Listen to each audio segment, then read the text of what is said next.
ಈಗ Bhairadevi October 3ಕ್ಕೆ release ಆಗ್ತಾ ಇದೆ ಮೇಡಮ್. ನಾನು ಆಗಲೇ ಹೇಳ್ತಾ ಇದ್ದೆ, ಅಗೋರಿ ಪಾತ್ರದಲ್ಲಿ ಯಾವ ನಟಿಯೂ ಕೂಡ ಕಾಣಿಸ್ಕೊಂಡಿಲ್ಲ, ನೀವೇ ಮೊದಲ ಬಾರಿ ಅಂತ ಹೇಳಿ. ನಾನು ಕೂಡ ಕೆಲವೊಂದು ಕ್ಲಿಪ್ಪಿಂಗ್ಸನ್ನು ನೋಡ್ತಾ ಇದ್ದೆ, ಟೀಸರ್ ಎಲ್ಲ ನೋಡ್ತಾ ಇದ್ದರೆ ತುಂಬ ಎಫರ್ಟ್ ಅಂತೂ ಕಾಣಿಸ್ತಾ ಇದೆ.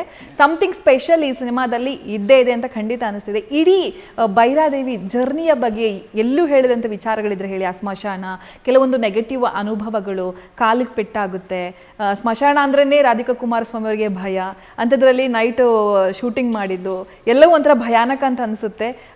ಆ ವಿಚಾರಗಳೆಲ್ಲ ಶೇರ್ ಮಾಡೋದಾದ್ರೆ ಮೇಡಮ್. ಅಂದರೆ ನನಗೆ ಸ್ಮಶಾನ ಅಂದ್ರೇ ಮುಂಚೆನೂ ತುಂಬ ಭಯ. ಸ್ಮಶಾನ ಶೂಟಿಂಗ್ ಅಂದ್ರೇ ನನಗೇನೋ ಒಂಥರ ಅಲ್ಲಿ ಎಲ್ಲ ನೆಗೆಟಿವ್ ಎನರ್ಜಿಗಳೇ ಇರುತ್ತೋ ಆ ಥರ. ಅಂದರೆ ನಮ್ಗೆ ಗೊತ್ತಿಲ್ಲಲ್ಲ ಅಲ್ಲಿ ಏನಿರುತ್ತೆ. ನಾನು ಯಾವತ್ತೂ ಹೋದವಳಲ್ಲ ಸ್ಮಶಾನಕ್ಕೆ. ಸೊ ನಾನು ಶೂಟಿಂಗ್ ನನ್ನ ಡೈರೆಕ್ಟರ್ ಹೇಳಿದ ತಕ್ಷಣ, ಅಯ್ಯೋ ಸ್ಮಶಾನನ, ನನಗೆ ಬೇಕಿದ್ರೆ ಈ ಸಿನಿಮಾನೇ ಬೇಡ, ನನಗೆ ಅಲ್ಲೆಲ್ಲ ಬಂದು ಶೂಟಿಂಗ್ ಮಾಡೋಕ್ಕಾಗಲ್ಲ, ಅದು ಈ ಥರ ಗೆಟಪ್ಪಲ್ಲಿ, ಓ ನೋ ವೇ ಅಂದೆ. ಸೊ ನಾನು ಹೇಗೋ ಮಾಡಿ ಸುಳ್ಳು ಹೇಳ್ಬಿಟ್ಟು, ಇಲ್ಲ ನಾವು ಸೆಟ್ ಆಗ್ತೀವಿ, ನೀವೇನು ಸ್ಮಶಾನಕ್ಕೆ ಬರೋದು ಬೇಡ ಅಂದ್ಬಿಟ್ಟು ಸುಳ್ಳು ಹೇಳಿ ನನ್ನ ಹತ್ರ ಒಪ್ಪಿಸ್ಬಿಟ್ರು. ಸಿನಿಮಾ ಎಲ್ಲ ಓಕೆ ಆಯಿತು, ಎಲ್ಲ ಆಯಿತು. ಕೊನೆಗೆ ಇಲ್ಲ ನನಗೆ ರಾ ಫೀಲ್ ಬೇಕು. ಇವ್ರು ಯಾರು, ನಮ್ಮ ಡೈರೆಕ್ಟ್ರು, ನಮ್ಮ ಅಣ್ಣ ನಾಟಕ ಮಾಡೋಕ್ಕೆ ಶುರು ಮಾಡಿದ್ರು. ರಾ ಫೀಲ್ ಬೇಕು ನಮಗೆ ಶೂಟ್. ರಾ ಅಲ್ಲ, ನಾಟಕ ಅಂತ ಹೇಳೋಕ್ಕಾಗಲ್ಲ, ಅವ್ರದ್ದು ಮುಂಚೆಯಿಂದನೇ ಅದೇ ಇತ್ತು ಅನಿಸುತ್ತೆ ಮನಸ್ಸಲ್ಲಿ, ಸ್ಮಶಾನದಲ್ಲಿ ನಾವು ಶೂಟಿಂಗ್ ಮಾಡಿದ್ರೆ ಚೆನ್ನಾಗಿರುತ್ತೆ ಅಂತ. ಸೊ ಆಮೇಲೆ ಅಲ್ಲೇ ಶೂಟಿಂಗ್ ಆಯಿತು. ತುಂಬ ಫಸ್ಟ್ ಡೇ ಅಂತೂ ನನಗೆ ಆ ಜಾಗ ನೋಡಿದ್ರೆ, ಅಂದರೆ ಸ್ಮಶಾನಕ್ಕೆ ಹೋಗಿ ನೋಡುವಾಗ ನನಗೆ ಅನಿಸ್ತು, ಅಯ್ಯೋ ಇಲ್ಲಿ ನಾನು ಶೂಟಿಂಗ್ ಮಾಡಬೇಕಾ, ಒಂದು ದಿವಸ ಇಲ್ಲಿ ಒಂದು ಕ್ಷಣ ನಿಲ್ಲಕ್ಕೆ ಕಷ್ಟ ಆಗ್ತಿದೆ, ನಾನು ಇಲ್ಲಿ ಇನ್ನೊಂದು 1 ತಿಂಗಳು ಶೂಟಿಂಗ್ ಮಾಡಬೇಕು ಅಂದರೆ ನನ್ನ ಕೈಯಲ್ಲಿ ಆಗುತ್ತಾ, ನಿಜಕ್ಕೂ ತುಂಬ ಟೆನ್ಷನ್ ಆಗೋಯ್ತು. ಅಲ್ಲಿ ಒಂದು ಗ್ಲಾಸ್, ಒಂದು ಲೋಟ ನನಗೆ ಟೀ ಕುಡಿಯೋಕ್ಕೂ ಆಗಲಿಲ್ಲ. ಅಂದರೆ ಅಷ್ಟು ಒಂಥರ ಆಗೋಯ್ತು ಮನಸ್ಸಿಗೆ, ಇಲ್ಲಿ ಶೂಟಿಂಗ್ ಮಾಡಬೇಕಲ್ಲ ನಾವಿನ್ನು ಅಂತ.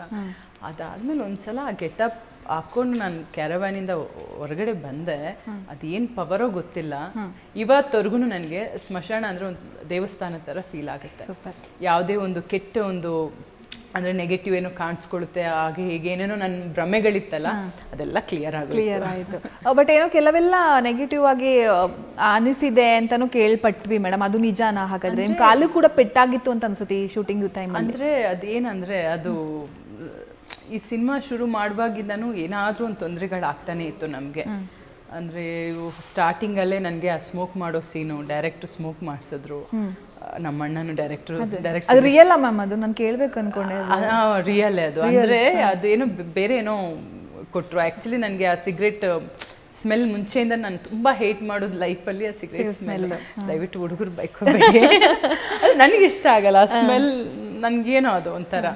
ಸೊ ನಮ್ಮ ಡ್ಯಾಡಿನೂ ಸ್ಮೋಕ್ ಮಾಡೋರು. ಸೊ ನನಗೆ ಅದು ಕೊಟ್ಟಿದ ತಕ್ಷಣ ನಂಗೆ ಶೂಟಿಂಗ್ ಇತ್ತು, ಒಂದು 2 ಡೇಸಲ್ಲೇನೋ ಶೂಟಿಂಗ್ ಸ್ಟಾರ್ಟ್ ಮಾಡಬೇಕಿತ್ತು. ಸ್ಕೆಡ್ಯೂಲ್ ಪ್ಯಾಕಪ್ ಆಗೋಯ್ತು. ಅಂದರೆ 15 ಡೇಸ್ ನನಗೆ ಅದು ಆ ಥ್ರೋಟ್ ಇನ್ಫೆಕ್ಷನ್ ಆಗಿದ್ದು, ಕೆಮ್ಮು ಸ್ಟಾರ್ಟ್ ಆಯಿತು.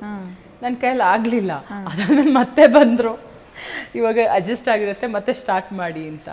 ಆಮೇಲೆ ಇಲ್ಲ ನನಗಿದೇನೋ ಸೆಟ್ ಆಗಲ್ಲ. ಆದಮೇಲೆ ಅದು ವೇಪರ್ ಅಂತ ಏನೋ ಬರುತ್ತಲ್ಲ, ಅದನ್ನು ತರಿಸಿ ನನಗೆ ಅಭ್ಯಾಸ ಮಾಡಿಸಿದ್ರು. ಅಂದರೆ ಹಿಂಗೆ ತಗೊಂಡು ಹಿಂಗೆ ಮೂಗಿಂದ ಬಿಡಬೇಕು, ಬಾಯಿಂದ ಹೇಳ್ಕೋಬೇಕು ಅಂತೆಲ್ಲ ಹೇಳಿ ಅವಾಗ ಅಭ್ಯಾಸ ಮಾಡಿ, ಅದಾದಮೇಲೆ ನಾವು ಶೂಟಿಂಗ್ ಸೆಟ್ ಅಲ್ಲೂ ಆಯಿತಾ, ಒಂದು ಬ್ರೇಕ್ ಆಯಿತು. ಅದಾದಮೇಲೆ ಶೂಟಿಂಗ್ ಮಾಡೋ ಟೈಮಲ್ಲಿ ಆ್ಯಕ್ಷನ್ ಸೀಕ್ವೆನ್ಸ್, ಆ್ಯಕ್ಷನ್ ಸೀನ್ ಮಾಡೋ ಟೈಮಲ್ಲಿ ಸೂಪರಾಗಿ ಮಾಡಿದ್ರು ಮ್ಯಾಮ್. Thank you. ಅವಾಗ ಪಾಪ ನಮ್ಮ ಮಾಸ್ಟರ್ ರವಿವರ್ಮ ಮಾಸ್ಟರ್ ಹೇಳಿದ್ರು, ಏನು ಬೇಡ, ನೀವು ಬನ್ನಿ ಸ್ಪಾಟ್ಗೆ ಮಾಡ್ಕೊಳ್ಳೋಣ, ನೀವು ಫ್ಲೆಕ್ಸಿಬಲ್ ಇದ್ದೀರಲ್ಲ, ತೊಂದರೆ ಇಲ್ಲ.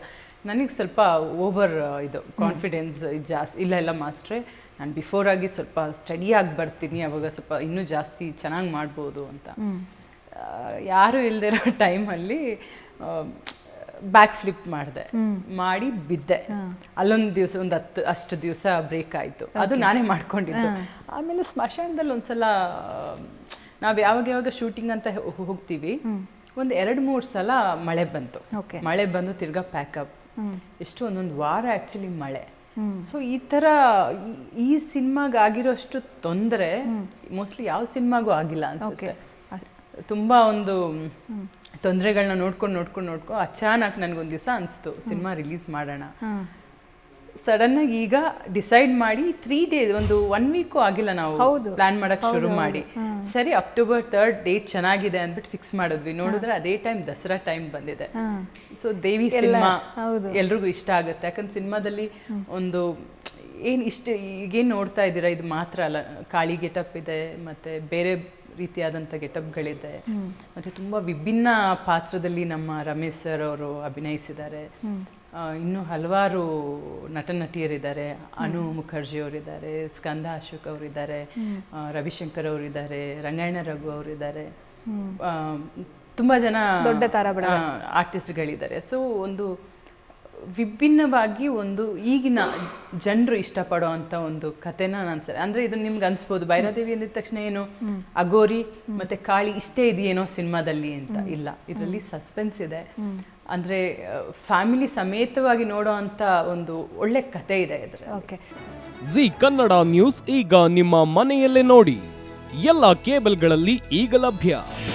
ನಿಮ್ಮ ನೆಚ್ಚಿನ ಜಿ ಕನ್ನಡ ನ್ಯೂಸ್ ಈಗ ಸನ್ ಡೈರೆಕ್ಟ್ ನಲ್ಲಿ number 292, Tata play number 1664, Jio TV number 1334, NXT digital number 30, in cable number 30, city networks 51, U digital number 162, GTPL number 17, Rockline telecommunications number 42, Shri Basaveshwara cable number 168, rural cable network 60, Vinayaka digital 57, Abhishek cable 821, city channel 53, Siddeshwara cable network 57, V4 digital Infotech 628, Surya digital networks 53, Gajanan digital number 836, Malnad Infotech Private Limited number